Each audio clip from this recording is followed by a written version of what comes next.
राजस्थान कर्मचारी चयन बोर्ड ने भर्ती प्रक्रियाओं से संबंधित एक नया आदेश लाया है। उसमें कहा गया है कि जब भी आप फॉर्म भर रहे हो उस समय आपको आपके जो डॉक्यूमेंट है ओटीआर में अपलोड करने होंगे।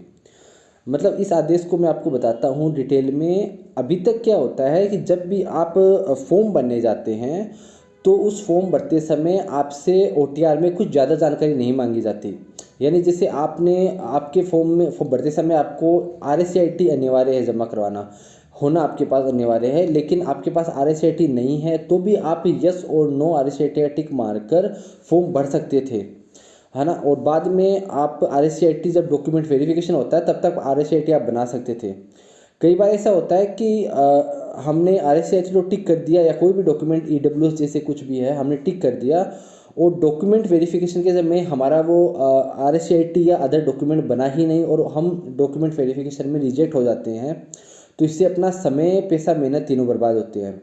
अधीनस्थ बोर्ड ने जो नया आदेश लाया है उसमें ये कहा गया है कि जब भी आप फॉर्म भर रहे हो उस फॉर्म भरते समय ही आपको जो भर्ती से संबंधित जो डॉक्यूमेंट है, दस्तावेज है, वो अपलोड करने होंगे, जैसे RSCIT या कोई और जो उस भर्ती में मांग रखा है। अगर आपने उस डॉक्यूमेंट से संबंधित कोर्स में प्रवेश लिया है, जैसे आपने RSCIT में प्रवेश लिया है तो उसकी कोर्स की जो रसीद है वो आपको अपलोड करनी होगी। अगर आप प्रवेश लेने वाले हैं, अभी तक नहीं लिया है लेकिन फॉर्म भरना चाहते हैं, तो आपको एक नोटरी से सत्यापित एक शपथ पत्र बनाना होगा। उसमें लिखना होगा कि मैं समय रहते अपने डॉक्यूमेंट तैयार कर लूँगा। इस तरह से ही आप फॉर्म भर पाएंगे और आपका फॉर्म सबमिट हो पाएगा।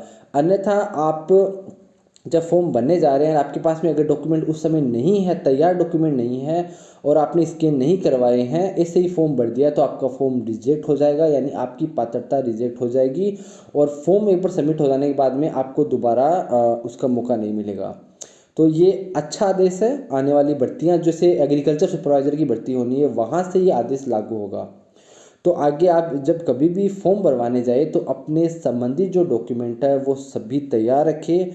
उस समय वो स्कैन होंगे। डॉक्यूमेंट नहीं है तो शपथ पत्र आपको देना होगा और समय रहते आपको डॉक्यूमेंट बनाना होगा, ताकि जब दस्तावेज सत्यापन हो उस समय आपके डॉक्यूमेंट कम ना पड़े, आप दस्तावेज सत्यापन में बाहर नहीं हो।